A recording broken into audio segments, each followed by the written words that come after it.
Hi friends, നമസ്കാരം. സഹകാരി rice പ്ലസിൻ്റെ ഇന്നത്തെ constitution ക്ലാസ്സിലേക്ക് ഏവർക്കും ഹൃദ്യമായി സ്വാഗതം. സുഹൃത്തുക്കളെ, ഒരു വ്യക്തിക്ക് ഏത് അളവ് വരെ ഉയരാൻ കഴിയും, ഏത് അളവ് വരെ വളരാൻ കഴിയും? ഈ ചോദ്യങ്ങൾക്ക് ഒരൊറ്റ ഉത്തരമേ ഉള്ളൂ: ഏതുവരെയും. അനേകം പേർ തെളിയിച്ചിട്ടുണ്ട് ഏതുവരെ ഉയരാനും വളരാനും കഴിയുമെന്ന്. പക്ഷെ പിന്നെ എന്തുകൊണ്ടാണ് നമ്മളിൽ പലരും വേണ്ടത്ര വളരുകയോ ഉയരുകയോ ചെയ്യാത്തത്? അതിനും ഒരൊറ്റ ഉത്തരമേ ഉള്ളൂ: തീവ്രമായ ലക്ഷ്യബോധത്തിൻ്റെ അഭാവം.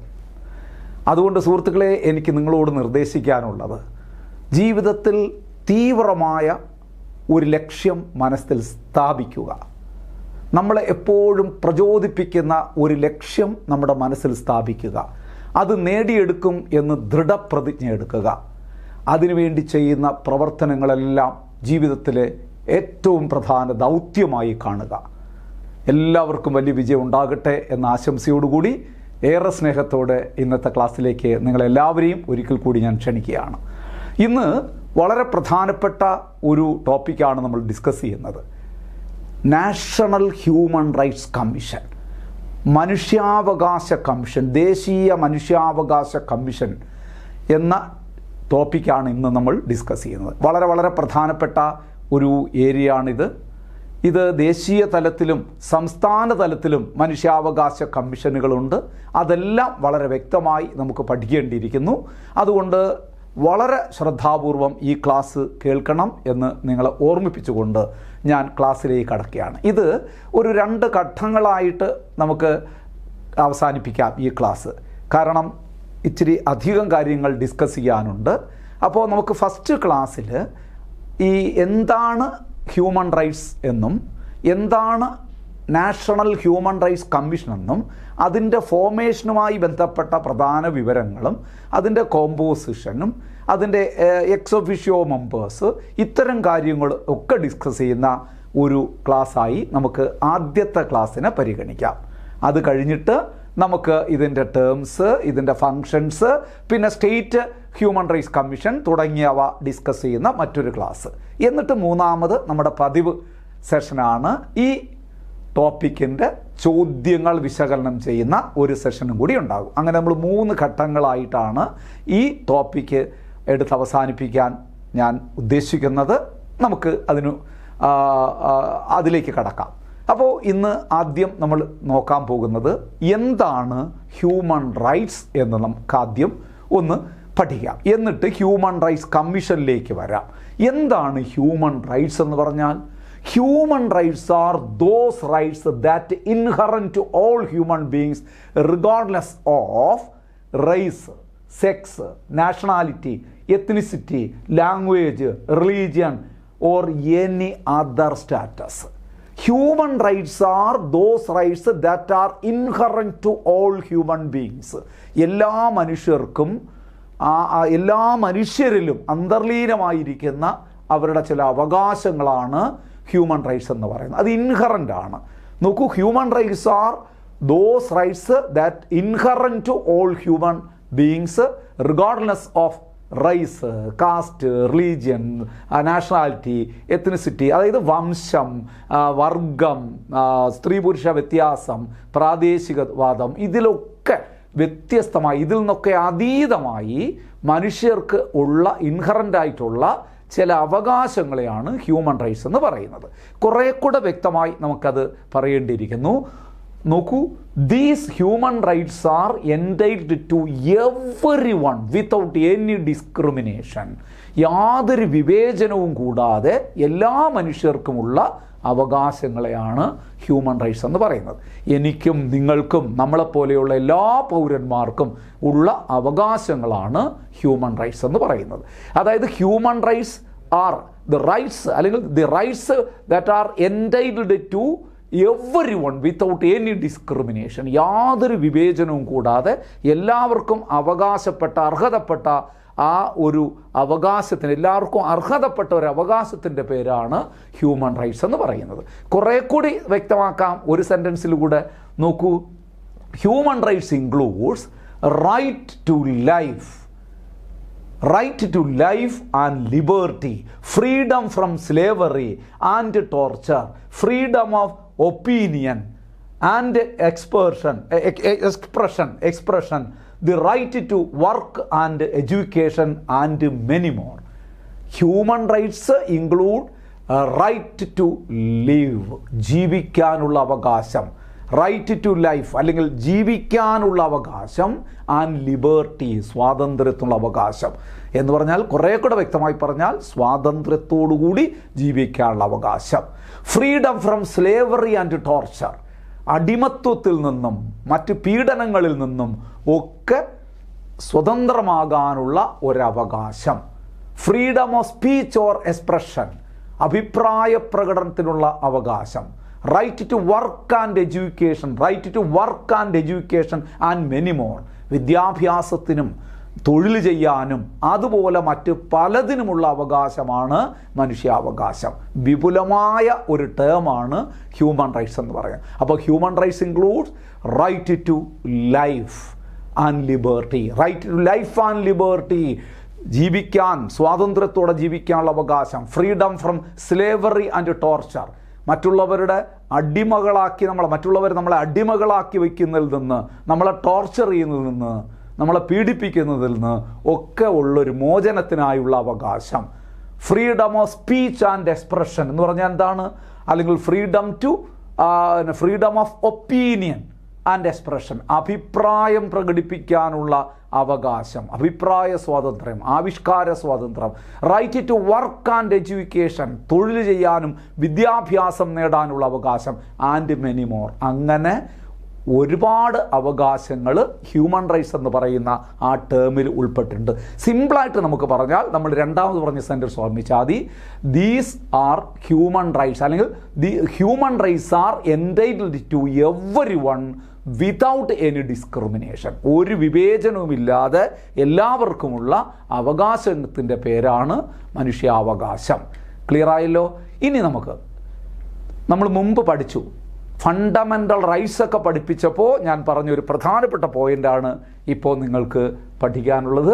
First document of human rights in the world, ലോകത്തിൽ തന്നെ first document relating to human rights in the world, ലോകത്തിൽ തന്നെ മനുഷ്യാവകാശവുമായി ബന്ധപ്പെട്ട ആദ്യത്തെ നിയമരേഖ, first document Magna Carta, signed in 1215. ഓർമ്മയുണ്ടോ?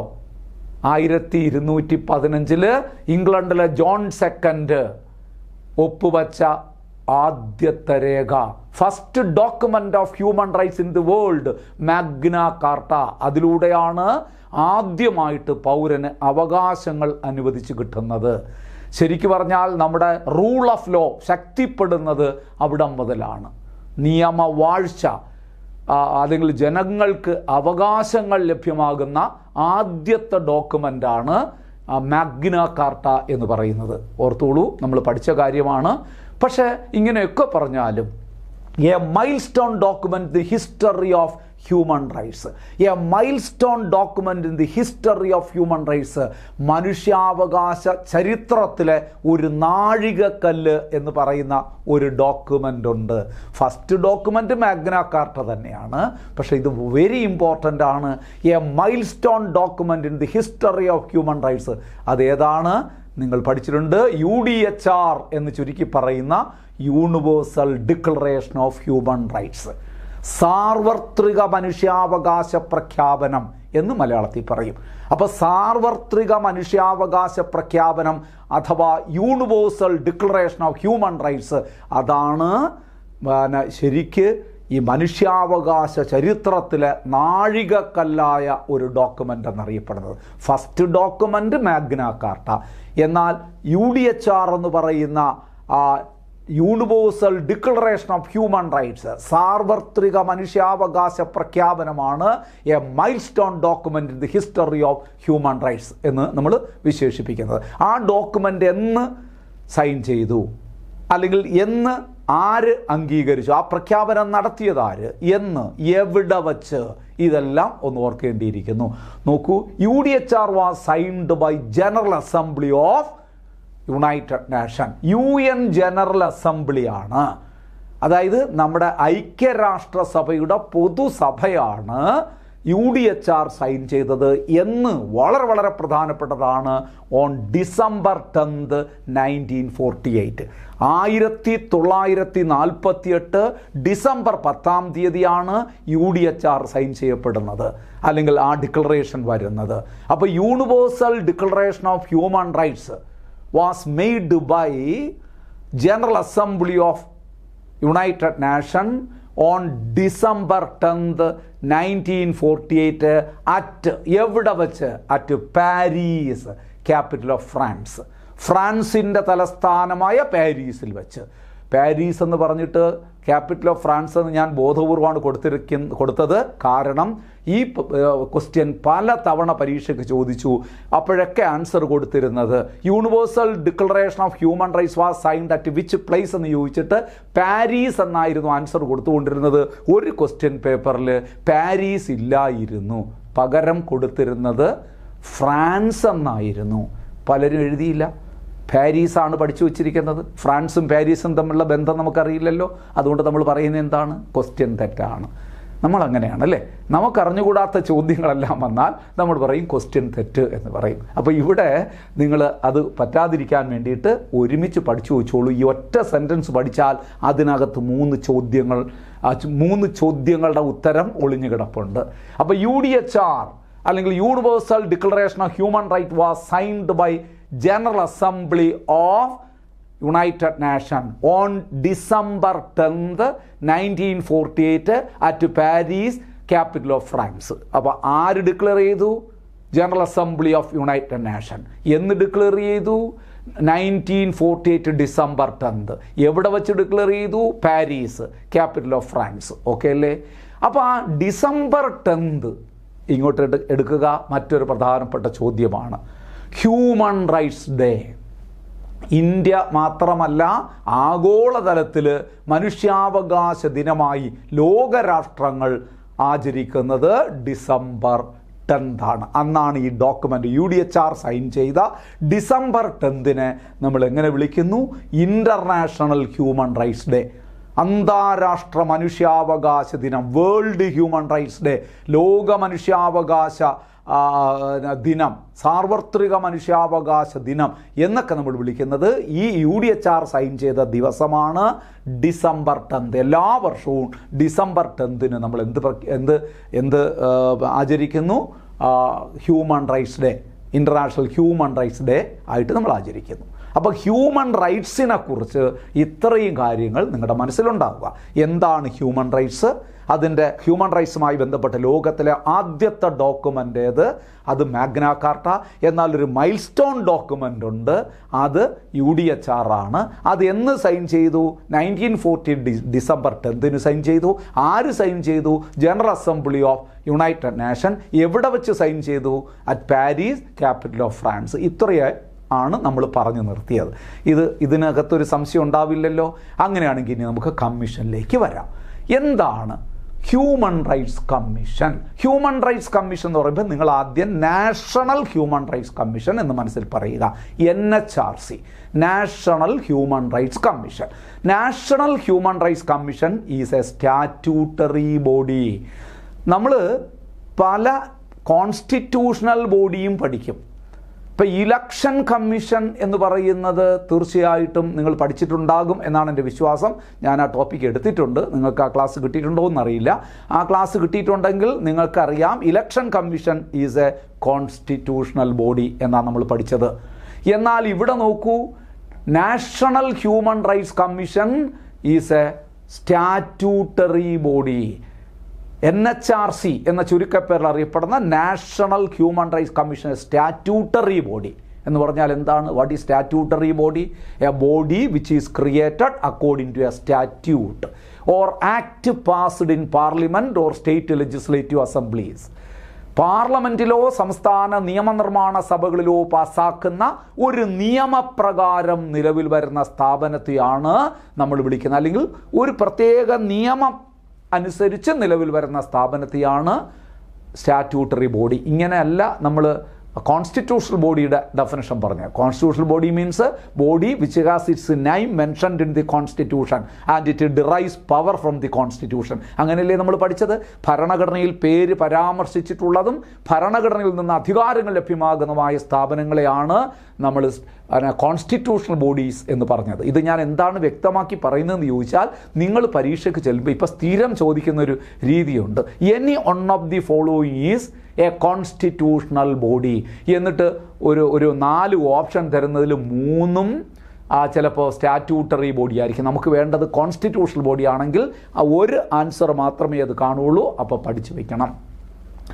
അപ്പോൾ ഇത് സ്റ്റാറ്റ്യൂട്ടറി ബോഡിയാണ്. ഇലക്ഷൻ കമ്മീഷൻ കോൺസ്റ്റിറ്റ്യൂഷണൽ ബോഡി, എന്നാൽ national human rights commission statutory body. അപ്പോൾ ഇത് സ്റ്റാറ്റ്യൂട്ടറി ബോഡി എന്ന് പറഞ്ഞാൽ എന്താണെന്ന് ഞാൻ പറഞ്ഞു. ഒരു സ്റ്റാറ്റ്യൂട്ട് പ്രകാരം നിലവിൽ വരുന്നതാണ്, ഒരാക്ട് പ്രകാരം നിലവിൽ വരുന്നതാണ്. അപ്പോഴടുത്ത ചോദ്യത്തിന് പ്രസക്തിയില്ലേ? എന്താണ്? National human rights commission was formed according to which act passed in parliament. പാർലമെൻറ്റിൽ പാസ്സാക്കിയ ഏത് ആക്ട് പ്രകാരമാണ് നാഷണൽ ഹ്യൂമൻ റൈറ്റ്സ് കമ്മീഷൻ നിലവിൽ വന്നതെന്ന് ചോദിച്ചിട്ട് പലപ്പോഴും ആദ്യത്തെ ഓപ്ഷനിൽ തന്നെ ഹ്യൂമൻ റൈറ്റ്സ് ആക്ട് എന്ന് കൊടുക്കും. പലരും എഴുതി വയ്ക്കും. തെറ്റാണ്. ഹ്യൂമൻ റൈറ്റ്സ് ആക്ട് എന്നൊരു ആക്ട് അല്ല ഇതിനുവേണ്ടി പാസ്സാക്കിയത്. നിങ്ങൾ വ്യക്തമായി ആക്ടിൻ്റെ പേര് പഠിക്കണം. National human rights commission was formed according to the protection of human rights act. According to the protection of human rights act, മനുഷ്യാവകാശ സംരക്ഷണ നിയമം. മനുഷ്യാവകാശ നിയമമല്ല, അതിൻ്റെ പേര് പൂർണ്ണമായും പറയണം, മനുഷ്യാവകാശ സംരക്ഷണ നിയമം. National human rights commission was formed according to protection of human rights act passed in parliament. അപ്പോൾ അവിടെ ഒരു ചോദ്യം വരാം, ഈ ആക്ട് എന്ന് പാസ്സാക്കി? The protection of human rights act was passed in the year 1993 September 28.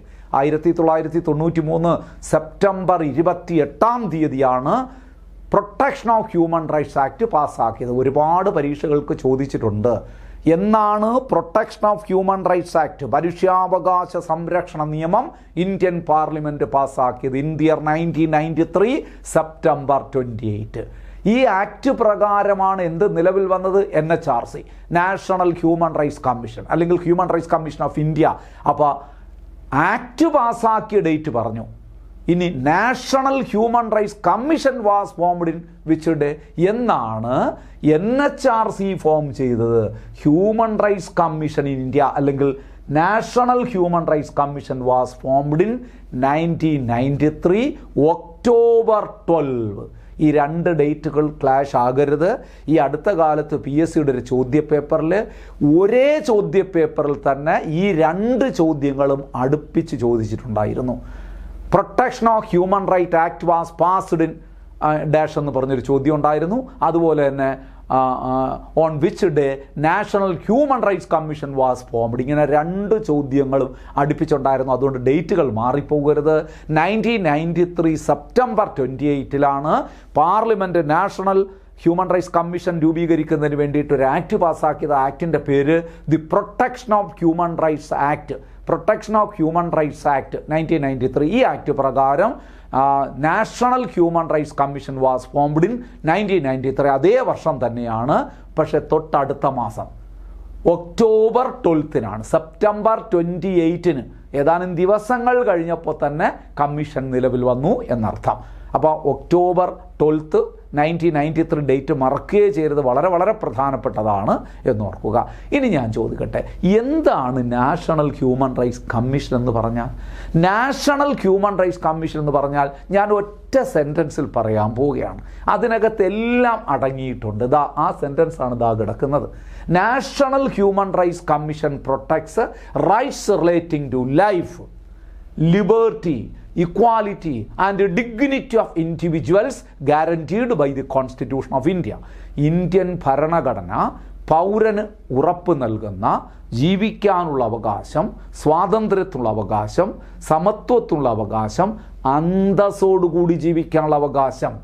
എങ്ങനെയെങ്കിലും ജീവിച്ചാൽ പോരാ. നമ്മൾ മൃഗങ്ങളല്ല, മനുഷ്യരാണ്. അപ്പോൾ നമ്മൾ മൃഗതുല്യരായിട്ടാണ് നമ്മുടെ ജീവിതമെങ്കിൽ അത് മനുഷ്യാവകാശ ലംഘനങ്ങളാണ്. അതിന് ഉത്തരവാദികളായവരെ നിയമത്തിന് മുമ്പിൽ കൊണ്ടുവരണം, അല്ലെങ്കിൽ നമ്മുടെ ഈ അവസ്ഥ ഒരു മാറ്റിത്തരാനുള്ള നടപടികൾ സർക്കാർ സ്വീകരിക്കണം. ഇതൊക്കെയാണ് മനുഷ്യാവകാശ സംരക്ഷണത്തിൻ്റെ പ്രധാനപ്പെട്ട ഉദ്ദേശങ്ങളെന്ന് പറയുന്നത്. അപ്പോൾ ഇവിടെ നോക്കൂ, national human rights commission protects rights relating to life, liberty, equality and dignity of individuals guaranteed by the constitution of India. Indian ഭരണഘടന പൗരന് ഉറപ്പ് നൽകുന്ന ജീവിക്കാനുള്ള അവകാശം, സ്വാതന്ത്ര്യത്തിനുള്ള അവകാശം, സമത്വത്തിനുള്ള അവകാശം, അന്തസ്സോടുകൂടി ജീവിക്കാനുള്ള അവകാശം എന്നിവ സംരക്ഷിക്കുക എന്നതാണ് നാഷണൽ ഹ്യൂമൻ റൈറ്റ്സ് കമ്മീഷൻ്റെ മുഖ്യമായ ലക്ഷ്യം. അതിനകത്തെല്ലാം വന്നിട്ടുണ്ട്. ക്ലിയർ അല്ലേ? അതുകൊണ്ട് ഈ ഒരു പരമപ്രധാനമായ ലക്ഷ്യം ആണ് നാഷണൽ ഹ്യൂമൻ റൈറ്റ്സ് കമ്മീഷൻ ഉള്ളതുകൊണ്ട് നാഷണൽ ഹ്യൂമൻ റൈറ്റ്സ് കമ്മീഷനെ നമുക്ക് ഒരു രീതിയിൽ നിർവചിച്ചുകൂടെ, ഒരു വിശേഷണം കൊടുത്തുകൂടെ? National human rights commission is the watchdog of human rights in India, guardian of human rights in India. അപ്പോൾ അത് പരീക്ഷയ്ക്ക് ചോദിക്കുന്നതാണ്. ഇന്ത്യയിൽ മനുഷ്യാവകാശത്തിൻ്റെ സംരക്ഷകനാര്? National human rights commission. National human rights commission is the watchdog or guardian of human rights in India. ഇന്ത്യയിലെ മനുഷ്യാവകാശത്തിൻ്റെ സംരക്ഷകനാണ് ദേശീയ മനുഷ്യാവകാശ കമ്മീഷൻ എന്നോർക്കുക. ക്ലിയർ ആയല്ലോ? ഇനി ഈ national human rights commission was formed according to the protection of human rights act of 1993. That act was passed by the Parliament in 1993 September 28. According to such act, NHRC was formed in 1993 October 12th. ഇതൊന്നും മറക്കരുത്. ഈ national human rights commission നിലവിൽ വന്നത് ഈ act പ്രകാരമായതുകൊണ്ടാണ് ഇതിന് നമ്മൾ statutory commission എന്ന് പറയുന്നത്. ഇനി 1993 പാസ്സാക്കിയ നാഷണൽ ഹ്യൂമൻ റൈറ്റ്സ് കമ്മീഷൻ എപ്പോഴെങ്കിലും അമെൻഡ് ചെയ്തിട്ടുണ്ടോ, ഭേദഗതി ചെയ്തിട്ടുണ്ടോ? ഉണ്ട്, 2 തവണ. The protection of human rights act was amended in 2006 and 2019. 1993 parliament പാസ്സാക്കിയ മനുഷ്യാവകാശ സംരക്ഷണ നിയമം 2006 2019 അത് ഭേദഗതി ചെയ്തു. 2006 ഭേദഗതിക്ക് ഇനി പ്രസക്തി ഇല്ലാതുകൊണ്ട് അതിലേക്ക് നോക്കണ്ട. എന്നാൽ 2019 അമെൻമെൻറ്റ് പഠിക്കണം. ബിക്കോസ് ദ അമെൻമെൻറ്റ് നോക്കൂ, protection of human rights amendment act of 2019 brought about a significant changes in the commission. അല്ലെങ്കിൽ it has brought about a drastic change in the drastic change in the National Human Rights Commission.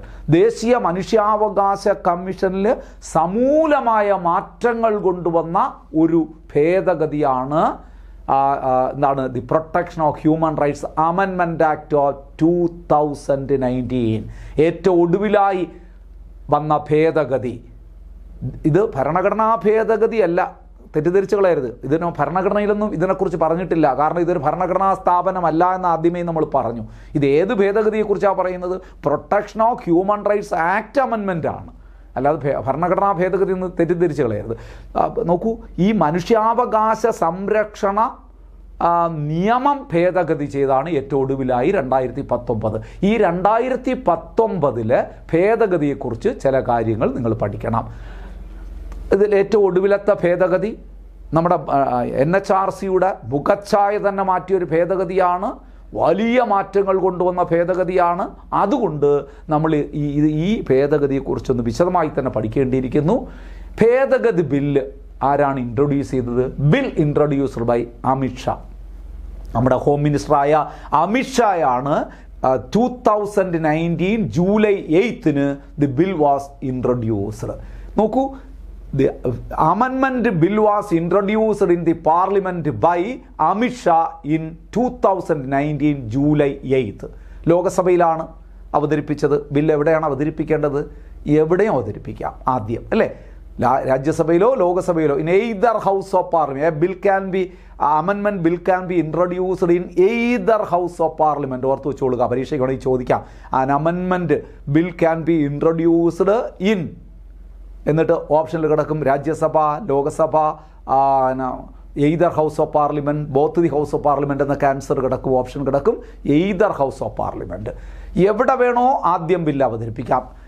Amit Shah bill അവതരിപ്പിച്ചത് ലോക്സഭയിലാണ്, July 19 2019 July 8 bill അവതരിപ്പിച്ചത്. അവതരിപ്പിച്ച date July 8, but Lok Sabha passed the bill in the year 2019 July 19. 2019 July 19 bill Lok Sabha പാസ്സാക്കി.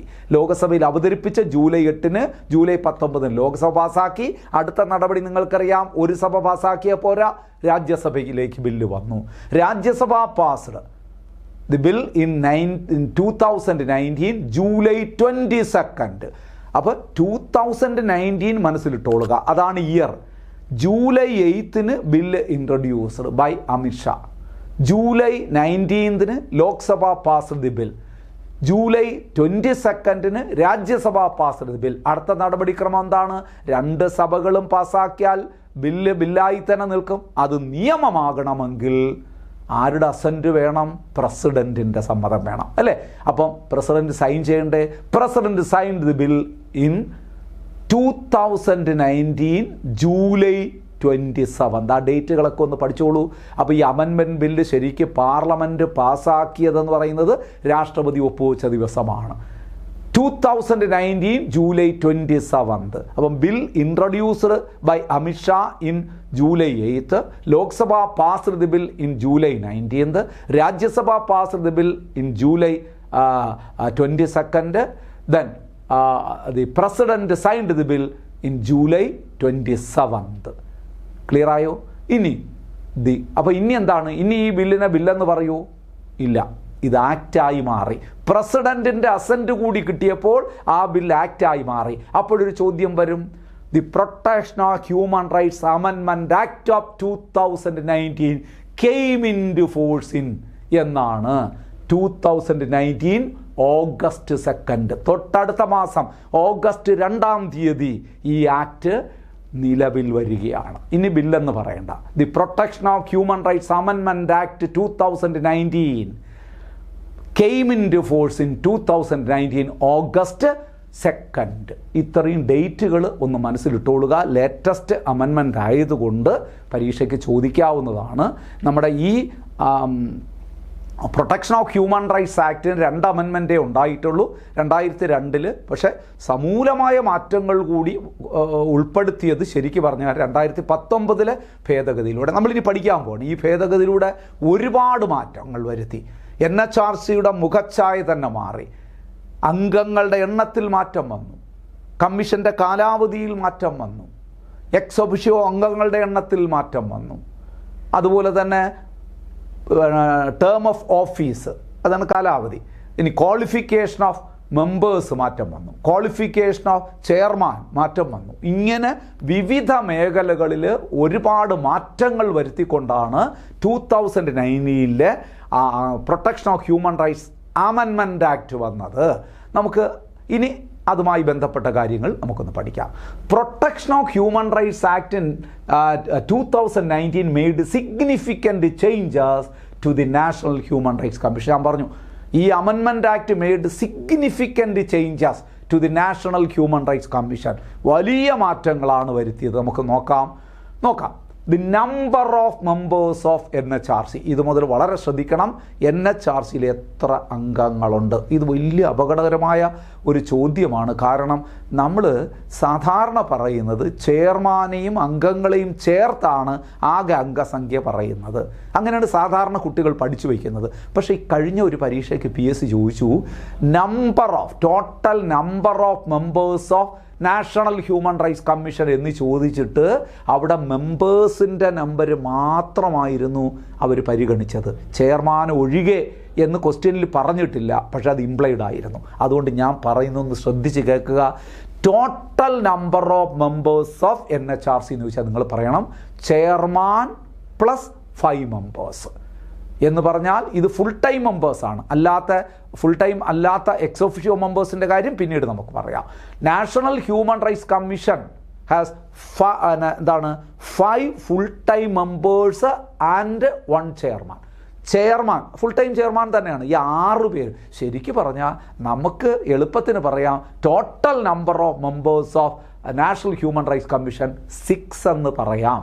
പക്ഷേ അങ്ങനെ പറയുമ്പോൾ ചിലപ്പം അബദ്ധമായി പോകും. അതുകൊണ്ട് നിങ്ങൾ പഠിച്ചു വയ്ക്കേണ്ടത് മെമ്പേഴ്സ് എന്ന് മാത്രമാണ് ക്വസ്റ്റ്യനിൽ വരുന്നതെങ്കിൽ 5 എന്ന് പറഞ്ഞാൽ മതി. മെമ്പേഴ്സ് ഇൻക്ലൂഡിങ് ചെയർമാൻ എന്ന് പറയുകയാണെങ്കിൽ 6 എന്ന് പറഞ്ഞുകൊള്ളുക. കാരണം ഇപ്പം PSC അങ്ങനെയാണ് പരീക്ഷയ്ക്ക് ചോദിച്ചിട്ട് ആൻസർ കൊടുത്തിരുന്നത്. പക്ഷെ അങ്ങനെ ചോദിക്കാൻ പാടില്ല. ശരിക്കും പറഞ്ഞാൽ മെമ്പേഴ്സ് എന്ന് പറയുമ്പോൾ എല്ലാം കൂടെ ചേർത്താണ് നമ്മൾ സാധാരണ പഠിക്കുന്നത്. അതുകൊണ്ട് നിങ്ങൾ ഇപ്പം ഇങ്ങനെ മനസ്സിൽ വെച്ചോളൂ, total number of members including chairman എന്ന് ചോദിക്കണമെങ്കിൽ 6 പറയുക. Number of members of NHRC എന്ന് മാത്രമാണ് ചോദ്യപേപ്പറിൽ ഉണ്ടെങ്കിൽ അത് എക്സ്ക്ലൂഡിങ് ചെയർമാൻ എന്ന് മനസ്സിൽ വെച്ചോളുക, 5 മെമ്പേഴ്സ് എന്ന് പറയുക. അപ്പോൾ എത്രയാണ്? Chairman and 5 full time members. ഇതാണ് ഇതിൻ്റെ അംഗസംഖ്യ എന്ന് പറയുന്നത്. എന്നാൽ ടോട്ടൽ മെമ്പേഴ്സ്, ഈ full time and part time members, ex officio members എല്ലാം കൂടെ എടുത്തു കഴിഞ്ഞാൽ നിങ്ങൾക്ക് പറയാം total members A chairman, 5 full time members and 7 ex officio members. അപ്പോൾ ടോട്ടൽ നമ്പർ ഓഫ് മെമ്പേഴ്സ് എന്ന് പറഞ്ഞാൽ ചെയർമാൻ ഒഴികെ നമ്മൾ പറയുകയാണെങ്കിൽ 7+5 അല്ലെങ്കിൽ 5+7 12 സാധാരണ പറയുന്നത്. പക്ഷേ ഇൻക്ലൂഡിങ് ചെയർമാൻ ആണെങ്കിൽ 13 പറയേണ്ടി വരും. ഇത് ക്വസ്റ്റ്യൻ വായിക്കണം. ഏത് രീതിയിലാണ് ക്വസ്റ്റ്യൻ? മെമ്പേഴ്സ് എന്ന് മാത്രം പറയുകയാണെങ്കിൽ ചെയർമാനെ നിങ്ങൾ അതിൽ ഉൾപ്പെടുത്തണ്ട. ഇൻക്ലൂഡിങ് ചെയർമാൻ എന്ന് കൂടി പറയണമെങ്കിൽ മാത്രം അത് ഉൾപ്പെടുത്തിയാൽ മതി കേട്ടോ. ശ്രദ്ധിക്കണം. ഇതൊക്കെ ചിലപ്പോൾ ആ സമയത്തുള്ള PSCയുടെ സ്വഭാവം അനുസരിച്ചായിരിക്കും ചോദ്യങ്ങൾ വരുന്നത് കേട്ടോ. അപ്പോൾ ടോട്ടൽ നമ്പർ ഓഫ് മെമ്പേഴ്സ്, നിങ്ങൾ total number of members in the NHRC national human rights commission, chairman, 5 full time members, 7 ex officio members. ആരാണ് എക്സ് ഒഫിഷ്യോ മെമ്പേഴ്സ് എന്ന് നമ്മൾ പഠിക്കാൻ പോവുകയാണ്. ആ പഠിക്കുന്നതിൻ്റെ കൂട്ടത്തിൽ ഞാനൊരു 5-6 കറണ്ട് അഫേഴ്സ് ചോദ്യം കൂടി നിങ്ങൾക്ക് തരാം. കാരണം നമ്മുടെ ഇതുമായി ബന്ധപ്പെട്ട കറണ്ട് അഫേഴ്സ് നിങ്ങൾ വേറെ പഠിക്കും. എങ്കിലും ഞാൻ ഈ എക്സ് ഒഫിഷ്യോ മെമ്പേഴ്സ്, ഒരു 7 എക്സ് ഒഫിഷ്യോ മെമ്പേഴ്സ് ഉണ്ട്. അത് നിലവിലെ അംഗങ്ങളുടെ പേര് കൂടി ഞാൻ ഒന്ന് പറയാൻ ശ്രമിക്കാം, നിങ്ങൾ ശ്രദ്ധിക്കുക. അപ്പോൾ എത്ര അംഗങ്ങൾ? ഫുൾ ടൈം മെമ്പേഴ്സ് എത്രയെന്ന് വെച്ചാൽ 5 മെമ്പേഴ്സ് പ്ലസ് 1 ചെയർമാൻ. എന്നാൽ ടോട്ടൽ നമ്പർ ഓഫ് മെമ്പേഴ്സോ chairman plus 5 full time members plus 7 ex officio members. Ex officio members ആരൊക്കെ ആയിരിക്കണം എന്ന് നമ്മൾ പഠിക്കണം. അതിലേക്ക് നമ്മൾ പോവുകയാണ്. അപ്പോൾ ഞാനൊരു കാര്യം ചോദിക്കട്ടെ. ആദ്യം നമുക്ക് ചെയർമാനെ എടുക്കാം. Qualification of chairman of national human rights commission. National human rights കമ്മീഷൻ്റെ ചെയർമാൻ്റെ യോഗ്യത എന്ത്? സ്ഥിരം ക്വസ്റ്റ്യനാണ്. ഇപ്പം പഠിച്ചാൽ ഇനി മറക്കരുത്. 2019 വരെ ഉണ്ടായിരുന്ന ക്വാളിഫിക്കേഷൻ അല്ല ഇപ്പോൾ ഉള്ളത്. 2019 വരെ ഒരാൾക്ക് മാത്രം റിസർവ് ചെയ്തിരുന്ന ഒരു പോസ്റ്റാണ് chairman of national human rights commission. ആർക്ക്? Retired chief justice of supreme court അല്ലെങ്കിൽ റിട്ടേർഡ് ചീഫ് ജസ്റ്റിസ് ഓഫ് ഇന്ത്യയിലെ അല്ലെങ്കിൽ ഹൈക്കോടതിയിലെ വിരമിച്ച ചീഫ് ജസ്റ്റിസിന് മാത്രമേ എന്താകാൻ കഴിയുള്ളായിരുന്നു? Chairman of national human rights commission. എന്നാൽ ഇപ്പം 2019 അമെൻമെൻറ്റിലൂടെ അതിനൊരു മാറ്റം വന്നു. അതാണ് ഇനി പരീക്ഷയ്ക്ക് ചോദിച്ചാൽ നിങ്ങൾ എഴുതേണ്ടത്. ക്വാളിഫിക്കേഷൻ ഓഫ് അല്ലെങ്കിൽ who can become the chairman of national human rights commission എന്ന് ചോദിച്ചാൽ നിങ്ങൾ പറയണം A retired chief justice of India. നേരത്തെ ഉണ്ടായിരുന്നത് തന്നെ ആദ്യം പറയുകയാണ്. ഫസ്റ്റ് പ്രിഫറൻസ് അത് തന്നെയാണ്. സുപ്രീം കോടതിയിൽ നിന്ന് വിരമിച്ച chief justice or A judge of supreme court. Supreme കോടതിയിൽ നിന്ന് വിരമിച്ച ചീഫ് ജസ്റ്റിസ് തന്നെ ആകണമെന്നില്ല. ഇപ്പോൾ വിരമിച്ച ജഡ്ജി ആയാലും മതി. പഠിക്കണം. മാറ്റം വന്നതാണ്. അതുകൊണ്ട് പരീക്ഷയ്ക്ക് ചോദിക്കും. Qualification of chairman of NHRC അല്ലെങ്കിൽ who can become the chairman of national human rights commission. നിങ്ങൾ പറയണം A retired chief justice of India or judge of supreme court. Supreme കോടതിയിൽ നിന്നും വിരമിച്ച ചീഫ് ജസ്റ്റിസോ സുപ്രീം കോടതിയിൽ നിന്ന് വിരമിച്ച ജഡ്ജിയോ ആകാം ചെയർമാൻ. അത് പഠിക്കണം. വെരി ഇമ്പോർട്ടൻ്റ് ആണ്. നോക്കൂ നിങ്ങൾ, ഇപ്പം നമ്മൾ ശരിക്കും പറഞ്ഞു കഴിഞ്ഞാൽ ഇപ്പോഴത്തെ നാഷണൽ ഹ്യൂമൻ റൈറ്റ്സ് കമ്മീഷൻ്റെ ചെയർമാൻ എന്ന് പറയുന്നത് 9ാമത്തെ ചെയർമാനാണ്. ആ ഓർഡറിൽ ഞാൻ പറയാം, പിന്നീട് പറയാം, പേരുകളൊക്കെ പറയാം. നമുക്ക് 9ാമത്തെ ചെയർമാനാണ് ഇപ്പം നിലവിലുള്ളത്. ആ 9ാമത്തെ ചെയർമാൻ ശരിക്കും പറഞ്ഞു കഴിഞ്ഞാൽ 9 ചെയർമാന്മാരെ എടുത്തു നോക്കിക്കഴിഞ്ഞാൽ 1 മുതൽ 7 വരെയുള്ള ചെയർമാന്മാരും, അതായത് 1ാമത്തെ രംഗനാഥ മിശ്ര മുതൽ 7ാമത്തെ HL ദത്ത് വരെയുള്ള ചെയർമാന്മാരെ എടുത്ത് പരിശോധിച്ചാൽ all are retired chief justice of India. അവരെല്ലാവരും സുപ്രീം കോടതിയിൽ നിന്ന് വിരമിച്ച ചീഫ് ജസ്റ്റിസ് ആയിരുന്നു. എന്നാൽ 2019 protection of human rights amendment act വന്നതിന് ശേഷം ആദ്യമായിട്ട് ഒരു retired judge of supreme court നമ്മുടെ NHRCയുടെ ചെയർമാനായി മാറുകയാണ്. വേണമെങ്കിൽ അപ്പോൾ ആ ഒരു ചോദ്യം ചോദിച്ചുകൂടെ? First judge of supreme court to become chairman of national human rights commission, അത് 8ാമത്തെ ചെയർമാനായിരുന്ന അരുൺ കുമാർ മിശ്രയാണ്. First judge of supreme court to become chairman of national human rights commission. പ്രധാന ചോദ്യമാണ്, ചോദിക്കാം അങ്ങനെയൊക്കെ.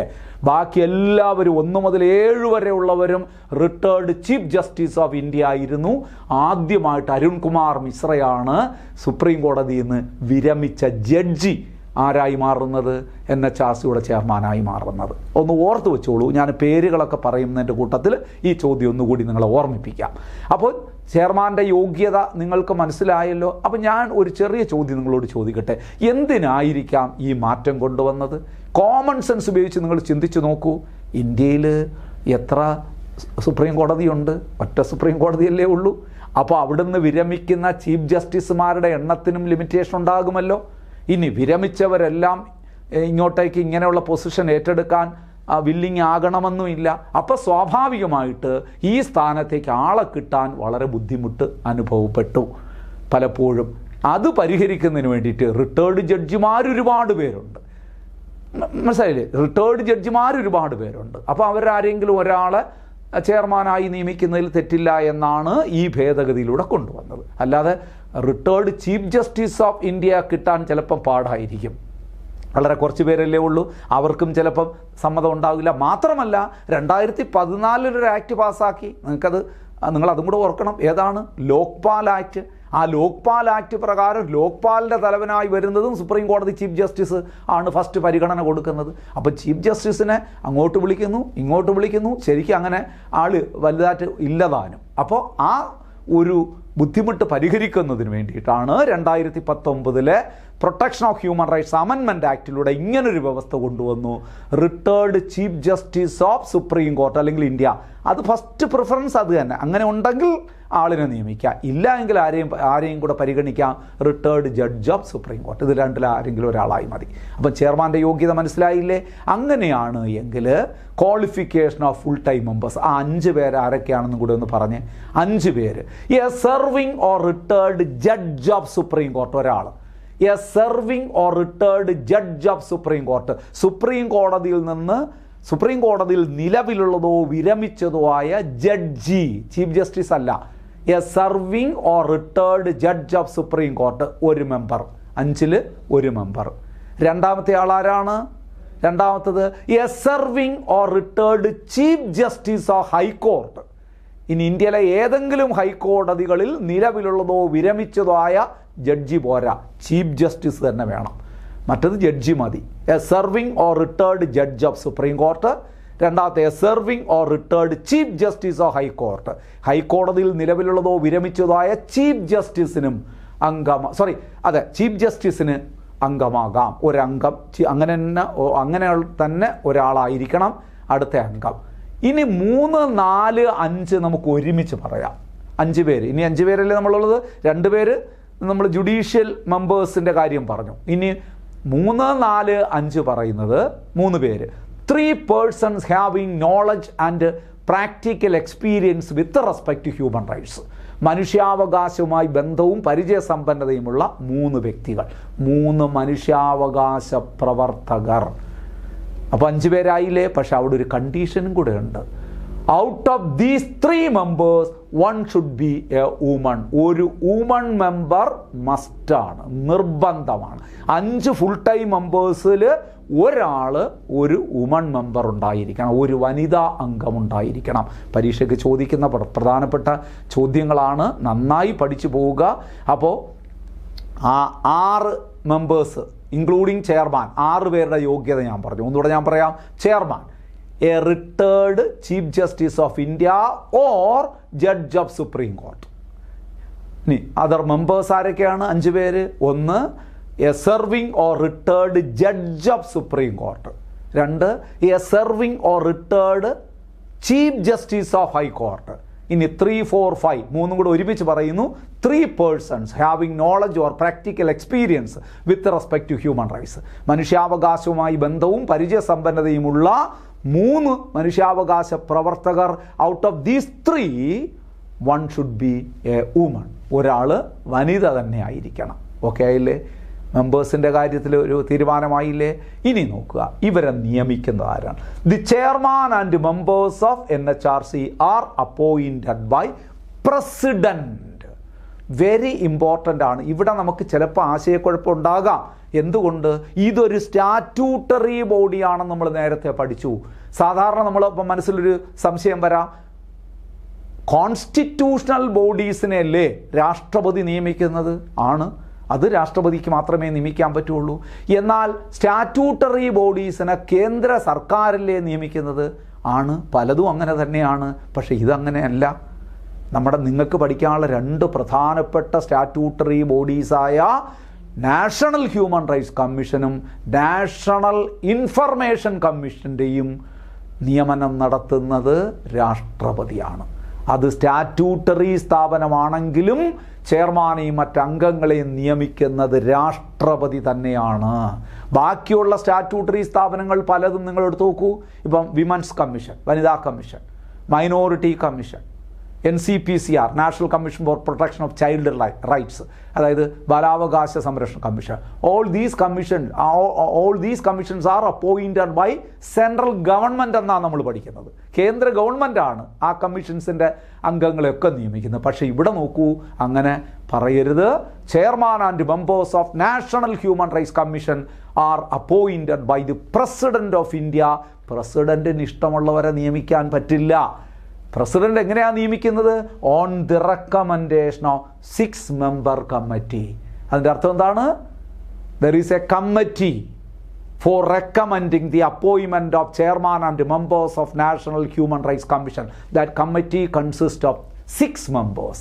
6 അംഗ കമ്മിറ്റിയാണ് ഈ അംഗങ്ങളെ തിരഞ്ഞെടുക്കുന്നത് അഥവാ റെക്കമെൻഡ് ചെയ്യുന്നത്. രാഷ്ട്രപതിക്ക് ലിസ്റ്റ് കൊടുക്കും. ഈ 6 അംഗ കമ്മിറ്റി, അവിടെ ഒരു പ്രധാന ചോദ്യമുണ്ട്. Who is the chairman of the 6 member committee which recommend the chairman and members of national human rights commission? ആ നാഷണൽ ഹ്യൂമൻ റൈറ്റ്സ് കമ്മീഷനിലെ ചെയർമാനെയും അംഗങ്ങളെയും നിയമിക്കാനായി രാഷ്ട്രപതിക്ക് ശുപാർശ കൊടുക്കുന്ന കമ്മിറ്റിയിൽ 6 അംഗങ്ങളുണ്ട്. ആ 6 അംഗ കമ്മിറ്റിയുടെ ചെയർമാൻ ആരെന്ന് ചോദിച്ചാൽ ഒരു സംശയവും വേണ്ട, പ്രൈം മിനിസ്റ്റർ ഓഫ് ഇന്ത്യ. ഇന്ത്യയുടെ പ്രധാനമന്ത്രിയാണ്. ഏത് കമ്മിറ്റിയുടെ? 6 member കമ്മിറ്റി വിച്ച് റെക്കമെൻഡ് ആരെയാണ്? The chairman and appointment of chairman and members of national human rights commission. 6 member committee consist of. ഇനി ഇവിടെ ഞാനൊരു എളുപ്പമാർഗം പറയാം.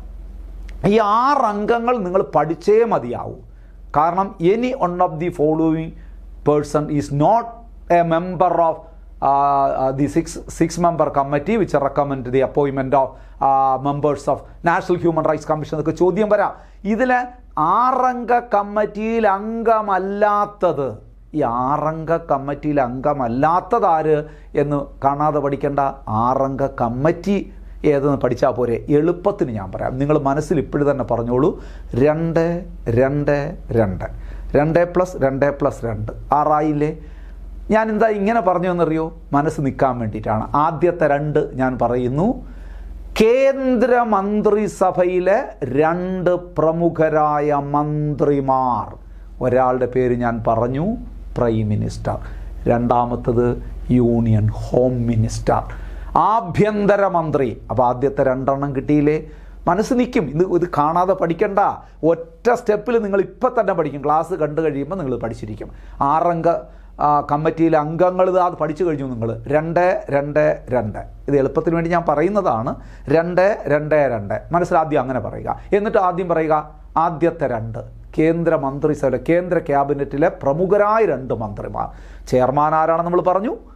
അപ്പോൾ അത് ഇൻക്ലൂഡിങ് ചെയർമാനാണ് ഈ കമ്മിറ്റിയിൽ അല്ലേ നമ്മൾ പറയുന്നത്. അപ്പോൾ പ്രൈം മിനിസ്റ്റർ ചെയർമാനാണ്, ഹെഡാണ്. അടുത്തത് എന്താണ്? ദി യൂണിയൻ ഹോം മിനിസ്റ്റർ, നമ്മുടെ ഇന്ത്യയുടെ കേന്ദ്ര ആഭ്യന്തര വകുപ്പ് മന്ത്രി. ആദ്യത്തെ 2 കഴിഞ്ഞില്ലേ? ഇനി 2, അടുത്തൊരു 2 ഉണ്ടല്ലോ. ഉടനെ മനസ്സിൽ പറയുക ലോകസഭയിലെ പ്രമുഖരായ 2 പേര്. ലോകസഭയിലെ പ്രമുഖരായ 2 പേര് ആരെന്ന് ചോദിച്ചാൽ നമ്മൾ കണ്ണും പൂട്ടി പറയും ലോകസഭാ സ്പീക്കറും ലോകസഭയുടെ പ്രതിപക്ഷ നേതാവും. Speaker of Lok Sabha, the leader of opposition in the Lok Sabha. രണ്ടാമത്തെ 2 കഴിഞ്ഞില്ലേ? എന്ത് എളുപ്പമോ ഇങ്ങനെ പഠിക്കാൻ. ആദ്യത്തെ 2 മന്ത്രിമാർ, നമുക്ക് ഏറ്റവും പ്രമുഖരായ 2 മന്ത്രിമാർ. 1ാം സ്ഥാനം നമുക്കറിയാം പ്രധാനമന്ത്രി. പ്രധാനമന്ത്രി കഴിഞ്ഞാൽ അടുത്ത ഏറ്റവും പ്രധാനപ്പെട്ട സ്ഥാനം ഏതാണ്? ഹോം മിനിസ്റ്ററാണ്. ആ 2 പേരും ഈ കമ്മിറ്റിയിലെ അംഗങ്ങളാണ്. ലോകസഭയിലെ 2 പ്രമുഖരാരെന്ന് ചോദിച്ചാൽ ഇവർ 2 പേരും തന്നെ. ലോക്സഭാ സ്പീക്കർ, ലോകസഭയുടെ പ്രതിപക്ഷ നേതാവ്, ലീഡർ ഓഫ് ഓപ്പോസിഷൻ പാർട്ടി. ഇനി ഒരു 2 കൂടെ ഇല്ലേ? അത് മനസ്സിൽ പറയുക രാജ്യസഭയിലെ 2 പ്രമുഖർ. രാജ്യസഭയിലെ 2 പ്രമുഖരെന്ന് പറയുമ്പോൾ രാജ്യസഭാ ചെയർമാൻ എന്ന് പറയരുത്, അത് നമ്മുടെ ഉപരാഷ്ട്രപതിയാണ്. അദ്ദേഹത്തെ ഈ കമ്മിറ്റിയിൽ വിളിക്കേണ്ട. രാജ്യസഭാ ഡെപ്യൂട്ടി ചെയർമാൻ, രാജ്യസഭാ ഡെപ്യൂട്ടി ചെയർമാൻ. അടുത്തത് രാജ്യസഭയിലെ പ്രതിപക്ഷ നേതാവ്, the leader of opposition in Rajya Sabha. കഴിഞ്ഞു. 6 അംഗങ്ങൾ നിങ്ങൾ പഠിച്ചു കഴിഞ്ഞു എന്ന് തന്നെ ഞാൻ വിശ്വസിക്കുന്നു. റാങ്ക് ഫയലുകളും മറ്റുമൊക്കെ എടുത്ത് നിങ്ങൾ നോക്കുമ്പം കാണുന്നത് എങ്ങനെയെന്നറിയോ? 6 പേരെയും കൊടുത്തിട്ടുണ്ട്, പക്ഷേ കംപ്ലീറ്റ് ഈ ഓർഡറിലേ അല്ല. അവിടെ ഒന്ന് പ്രൈം മിനിസ്റ്റർ, അത് കഴിഞ്ഞിട്ട് deputy chairman of Rajya Sabha, opposition leader of Lok Sabha, union home minister, deputy അല്ലെങ്കിൽ നമ്മുടെ ഓപ്പോസിഷൻ ലീഡർ ഓഫ് രാജ്യസഭ. ഇങ്ങനെയൊക്കെ ഓർഡർ തെറ്റി കിടക്കുന്നു. അത് കാണാതെ പഠിച്ചു വയ്ക്കാനേ നമുക്ക് മാർഗമുള്ളൂ. ഇത് കാണാതെ പഠിക്കണ്ട. The members of 6-member committee which recommend the appointment of chairman and members of national human rights commission എന്ന് ചോദിച്ചു കഴിഞ്ഞാൽ 6-member കമ്മിറ്റിയിലെ മെമ്പേഴ്സ് ആരൊക്കെയാണ്? 2, 2, 2. 2 കേന്ദ്രമന്ത്രിമാർ, the prime minister and union home minister. 2 ലോകസഭയിലെ പ്രമുഖർ, Lok Sabha speaker, opposition leader in Lok Sabha. രാജ്യസഭയിലെ 2 പ്രമുഖർ, the deputy chairman of Rajya Sabha and the opposition leader of Rajya Sabha. Clear അല്ലേടോ? ക്ലിയർ അല്ലേ? ഇതെല്ലാവർക്കും മനസ്സിലായില്ലേ? എളുപ്പമല്ലേ? അപ്പോൾ ഇവർ 6 പേരുമാണ്. ഇവിടെയാണ് പരീക്ഷയ്ക്ക് കഴിഞ്ഞ പ്രാവശ്യമൊക്കെ ചോദിച്ചത്, any one of the following is not the member of the 6-member committee which recommend the appointment of chairman and members of NHRC എന്നൊക്കെ പറഞ്ഞിട്ട് ഹോം മിനിസ്റ്റർ, അടുത്തത് ഫിനാൻസ് മിനിസ്റ്റർ എന്നൊക്കെ കൊടുത്തിരിക്കും. ഫിനാൻസ് മിനിസ്റ്റർ ഒന്നും ഇതിനകത്തില്ല. അപ്പോൾ അത് അംഗമല്ലാത്തത് അങ്ങനെയൊക്കെയാണ്. അത് പഠിച്ചോളൂ. ഈ 6 പേര് പഠിച്ചിരുന്നാൽ മതി. ഇനി നോക്കൂ, ഞാൻ നേരത്തെ പറഞ്ഞു ഈ 5 മെമ്പേഴ്സിനെ നിയമിക്കുന്നതിന് റെക്കമെൻഡേഷൻ നടത്തുന്നതാണ്. അടുത്തത് വാസ്തവത്തിൽ ആരും റെക്കമെൻഡ് ചെയ്യേണ്ടതില്ല. ഏത്? In addition to 5 full-time members, the commission has 7 ex officio members. 7 ex officio members, 7 ex officio അംഗങ്ങൾ. എന്താ ഈ എക്സ് ഒഫിഷ്യോ അംഗങ്ങളെന്ന് പറഞ്ഞാൽ? ഒരു സ്ഥാനത്ത് നിന്ന് കിട്ടുന്ന മറ്റൊരു സ്ഥാനമാണ്. By the virtue of another post എന്നൊക്കെ നമ്മൾ പറയും. അതായത് ഇപ്പോൾ ഒരു സ്ഥാനം വഹിക്കുന്ന ആൾ ആ സ്ഥാനം കൊണ്ട് മറ്റൊരു സ്ഥാനത്തിന് അർഹനായി മാറുന്നു. ഞാൻ 1-2 ഉദാഹരണം പറയാം. ഇപ്പോൾ നീതി ആയോഗിൻ്റെ ചെയർമാൻ ആരാണ്? എല്ലാവർക്കും അറിയാം, പ്രൈം മിനിസ്റ്ററാണ് അല്ലേ? ചോദ്യം വരുന്നതാണ് പരീക്ഷയ്ക്ക്. ചെയർമാൻ ഓഫ് നീതി ആയോഗ് അത് പ്രൈം മിനിസ്റ്റർ നരേന്ദ്രമോദി ആയതുകൊണ്ടാണോ? അല്ല. പണ്ട് അതിൻ്റെ പഴയ ഫോമായ പ്ലാനിംഗ് കമ്മീഷൻ ഉണ്ടായിരുന്നപ്പം മുതൽ ജവഹർലാൽ നെഹ്റു മുതൽ ഇങ്ങോട്ടുള്ള എല്ലാ പ്രധാനമന്ത്രിമാരും ഒന്നുകിൽ പ്ലാനിംഗ് കമ്മീഷൻ്റെ 2015 ശേഷം നീതി ആയോഗിൻ്റെ ചെയർമാനായി പ്രവർത്തിച്ചിട്ടുണ്ട്. പ്രൈം മിനിസ്റ്റർക്ക് മാത്രമേ അതിൻ്റെ ചെയർമാനാകാൻ പറ്റുള്ളൂ. അപ്പം നീതി ആയോഗിന് ചെയർമാനെ തിരഞ്ഞെടുക്കണോ, നിയമിക്കണോ? വേണ്ട. അത് എക്സ് ഒഫിഷ്യോ പോസ്റ്റാണ്, എക്സ് ഒഫിഷ്യോ ചെയർമാനാണ്. ക്ലിയർ ആയി? ഇപ്പോൾ എക്സ് ഒഫിഷ്യോ എന്ന് പറഞ്ഞാൽ എന്താണ്? അപ്പോൾ എക്സ് ഒഫിഷ്യോ ചെയർമാൻ എന്ന് പറഞ്ഞാൽ നമ്മൾ മറ്റൊരു സ്ഥാനത്ത് നിന്ന് കിട്ടുന്ന പദവിയല്ലേ എക്സ് ഒഫിഷ്യോ ചെയർമാൻ എന്ന് പറയുന്നത്? ആണ്. അപ്പോൾ എക്സ് ഒഫിഷ്യോ ചെയർമാൻ എന്ന് പറയുന്നത് ഞാൻ ഇപ്പോൾ പറഞ്ഞു, നമ്മുടെ ഈ നീതി ആയോഗിൻ്റെ ചെയർമാൻ എക്സ് ഒഫിഷ്യോ ചെയർമാനാണ്. യൂണിവേഴ്സിറ്റികളുടെ ചാൻസലർമാർ എന്ന് പറയുന്നത് ഗവർണർമാരായിരിക്കും. അത് ആരൊക്കെയാണോ ഗവർണറായി വന്നത് ആ ഗവർണറെ യൂണിവേഴ്സിറ്റിയുടെ ചാൻസലർ ആവുള്ളൂ. അപ്പോൾ യൂണിവേഴ്സിറ്റിയുടെ ചാൻസലറെ നിയമിക്കണോ? വേണ്ട, വൈസ് ചാൻസലറെ നിയമിച്ചാൽ മതി. മനസ്സിലായില്ലേ? അതുപോലെ രാജ്യസഭയുടെ ചെയർമാൻ ആരാണ്? രാജ്യസഭയ്ക്കും എക്സ് ഒഫിഷ്യോ ചെയർമാനാണ്. ആരാണോ ഇന്ത്യയുടെ ഉപരാഷ്ട്രപതിയായി പ്രവർത്തിക്കുന്നത് അദ്ദേഹമായിരിക്കും എന്താണ്? ഇന്ത്യയുടെ രാജ്യസഭയുടെ ചെയർമാൻ. ഡോക്ടർ എസ് രാധാകൃഷ്ണൻ മുതൽ ഇങ്ങോട്ട് വന്നാൽ എല്ലാം നമുക്ക് കാണാൻ സാധിക്കും. അവരെല്ലാം രാജ്യസഭാ ചെയർമാന്മാരായിരുന്നു. ഇതിനാണ് നമ്മൾ എക്സ് ഒഫിഷ്യോ എന്ന് പറഞ്ഞത്. ഞാൻ ഓർമ്മിപ്പിച്ചു വന്നേ ഉള്ളൂ, ഉദാഹരണത്തിന് വേണ്ടി പറഞ്ഞതാണ്. പക്ഷേ ഉദാഹരണം പറഞ്ഞതിൽ തന്നെ ചോദ്യങ്ങളുണ്ട് കേട്ടോ, അതുകൂടി ഒന്ന് ഓർത്ത് വെച്ചോളുക. നീതി ആയോഗിൻ്റെ ചെയർമാനൊക്കെ സ്ഥിരം ചോദിക്കുന്നതാണ്, എല്ലാവർക്കും അറിയാം, എങ്കിൽ പോലും ചോദിക്കുന്നുണ്ട്. അപ്പോൾ അതൊക്കെ ഒന്ന് ഓർത്ത് വെച്ചോളുക. അപ്പോൾ ഞാൻ പറയുന്നത് അതുപോലെ ഇവിടെ 7 എക്സ് ഒഫിഷ്യോ മെമ്പേഴ്സ് ഉണ്ട്. 5 ഫുൾ ടൈം മെമ്പേഴ്സിന് പുറമെ 7 എക്സ് ഒഫിഷ്യോ മെമ്പേഴ്സ് ഉണ്ടെന്നാണ് നമ്മളിവിടെ പറയുന്നത്. അതാരൊക്കെയാണ്? അപ്പോൾ ഏതോ 7 സ്ഥാനങ്ങൾ വഹിക്കുന്ന ആൾക്കാരായിരിക്കുമല്ലോ ഇവിടെ എന്തായിട്ട് വരുന്നത്, എക്സ് ഒഫിഷ്യോ അംഗങ്ങളായി വരുന്നത്. അത് ഏതൊക്കെ സ്ഥാനങ്ങൾ വഹിക്കുന്നവരാണ് ഇവിടെ എക്സ് ഒഫിഷ്യോ അംഗങ്ങളായി വരുന്നത് നമുക്കൊന്ന് പരിശോധിക്കാം, നമുക്കൊന്ന് നോക്കാം. 7 പേര്. 7 പേരെന്ന് പറയുമ്പോൾ ഓർക്കുക, നേരത്തെ 4 പേരേ ഉണ്ടായിരുന്നുള്ളൂ. 2019 അമെൻമെൻറ്റ് ആക്ട് പാസ്സാക്കുന്നത് വരെ 4 പേരേ ഉണ്ടായിരുന്നുള്ളൂ. അമെൻമെൻറ്റിലൂടെ 3 എക്സ് ഒഫിഷ്യോ അംഗങ്ങളെ കൂടെ ആഡ് ചെയ്തു. നേരത്തെ ഉള്ള 4 പേരിൽ ആരെയും ഒഴിവാക്കിയിട്ടില്ല. ആ 4 പേരെയും നിലനിർത്തിക്കൊണ്ട് തന്നെ 3 പേരെയും കൂടി ആഡ് ചെയ്തു. നിങ്ങൾ ഇങ്ങനെ തന്നെ പഠിക്കണം. കാരണം എന്തറിയാമോ, ചിലപ്പം ചെല്ലുമ്പം ചോദിക്കുന്ന എന്തായിരിക്കും എന്നറിയോ, ex officio member of national human rights commission included by 2019 amendment, അതിൽ including by the protection of human rights amendment of 2019, 2019 protection of human rights അമെൻമെൻറ്റിലൂടെ ഉൾപ്പെടുത്തിയത്. നോക്കുമ്പോൾ എല്ലാം ഓപ്ഷനിൽ കിടക്കുന്ന എല്ലാ എക്സ് ഒഫിഷ്യോസ് ആയിരിക്കും. പക്ഷേ 4 പേര് നേരത്തെ ഉണ്ടായിരുന്നവരാണ്. അപ്പം അങ്ങനെ സെപ്പറേറ്റ് ആയിട്ട് തന്നെ പഠിക്കണം. അതുകൊണ്ട് നമുക്കൊരു കാര്യം ചെയ്യാം, ആദ്യം പറയുന്ന 4 പേര് നേരത്തെ ഉണ്ടായിരുന്നവർ, നിങ്ങൾ അങ്ങനെ അങ്ങ് പഠിച്ചു വെച്ചുകൊള്ളുക. ഞാൻ ആ ഓർഡറിൽ തന്നെ പറയാം.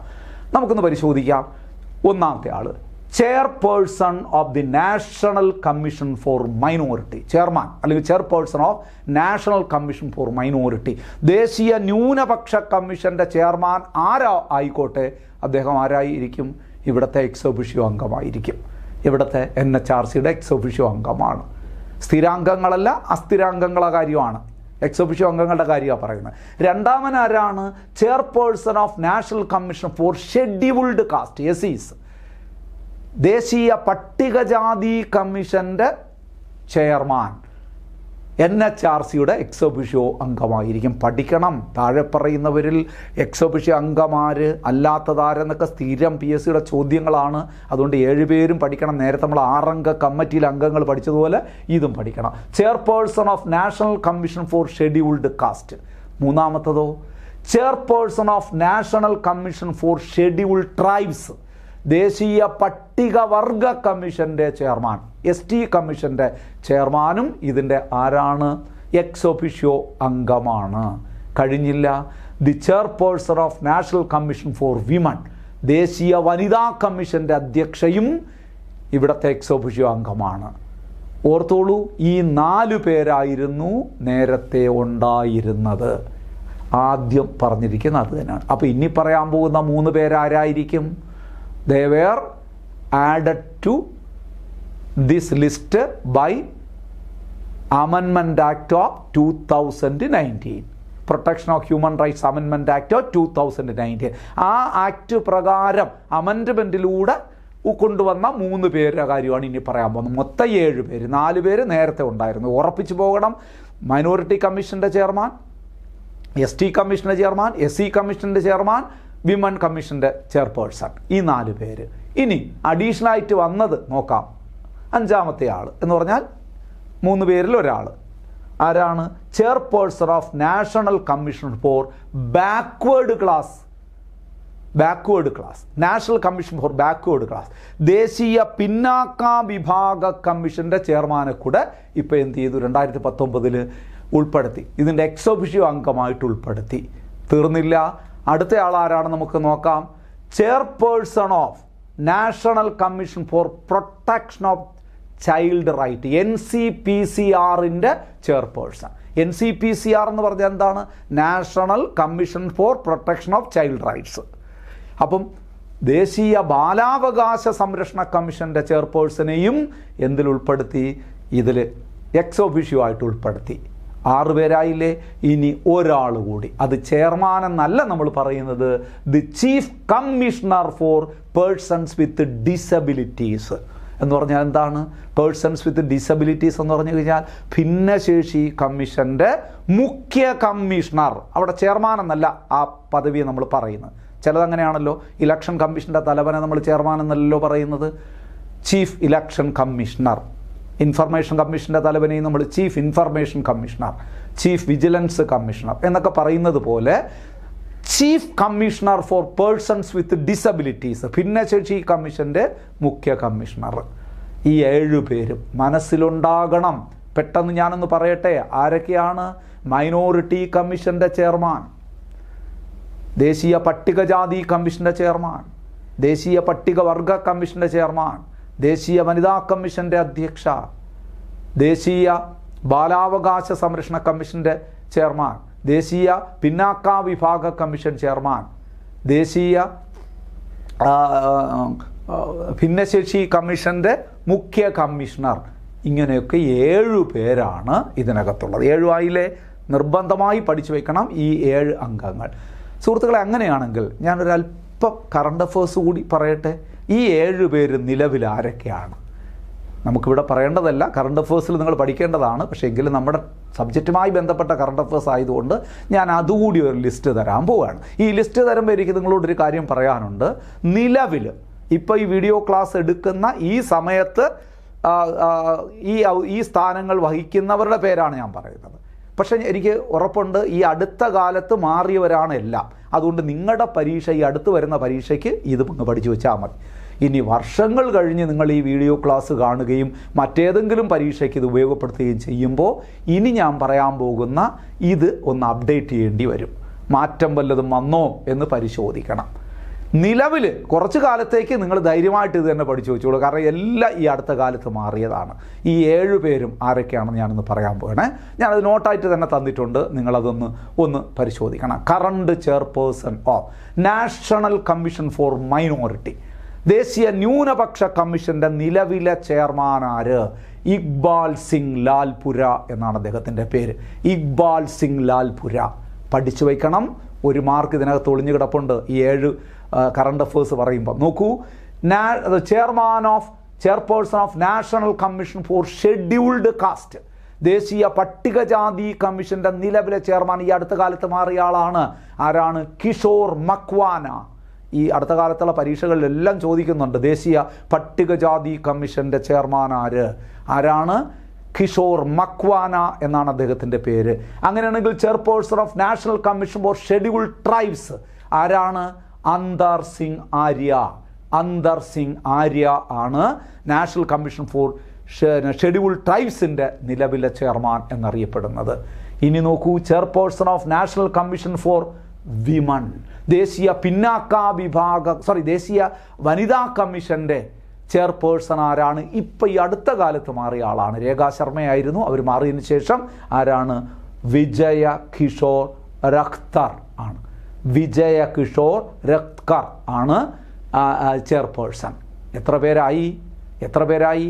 4 പേരായി. പഴയ എന്താ പറയുന്നത്, എക്സ് ഒഫീഷ്യോ അംഗങ്ങളായ 4 സ്ഥാനങ്ങൾ. അതിൻ്റെ കറണ്ട് ചെയർപേഴ്സൺസ് ആണ് ഞാൻ പറഞ്ഞത്. ഒന്നുകൂടി ഓർത്തോളൂ. Minority commission Iqbal Singh Lalpura, national commission for scheduled caste Kishor Makwana, national commission for scheduled tribes Antar Singh Arya, national commission for women Vijaya Kishore Rahatkar ആണ്. ക്ലിയർ ആയോ? അപ്പോൾ അടുത്തത് നാഷണൽ കമ്മീഷൻ ഫോർ ബാക്ക്വേർഡ് ക്ലാസിൻ്റെ ചെയർപേഴ്സൺ ആര് എന്ന് നോക്കുക. Chairperson of national commission for backward class Hansraj Gangaram Ahir എന്നാണ് അദ്ദേഹത്തിൻ്റെ പേര്. ഹൻസ് രാജ് ഗംഗാറാം അഹീർ. ഇനി നമുക്ക് നോക്കാം chairperson of national commission for NCPCR, national commission for protection of child rights, ദേശീയ ബാലാവകാശ സംരക്ഷണ commission, national commission for protection of child right. പുതിയ ഒരാൾ ഇപ്പോൾ ചാർജ് എടുത്തേ ഉള്ളൂ, ഒരു വനിതയാണ്, ശ്രീമതി തൃപ്തി ഗുർഹ ആണ്. തൃപ്തി ഗുർഹ. ക്ലിയർ ആയല്ലോ? ഇനി നോക്കൂ, chief commissioner, current chief commissioner of persons with disabilities, അതായത് നമ്മുടെ ദേശീയ ഭിന്നശേഷി കമ്മീഷൻ്റെ മുഖ്യ കമ്മീഷണറാണ് രാജേഷ് അഗർവാൾ. രാജേഷ് അഗർവാൾ. അപ്പോൾ ഈ ക്ലാസ് കണ്ടുകൊണ്ടിരുന്ന എല്ലാവർക്കും നന്ദി അറിയിക്കുകയാണ്. ഇതിൻ്റെ തുടർ ക്ലാസ്സുമായി ഉടൻ തന്നെ നമുക്ക് കാണാം. Thank you so much. Good bye.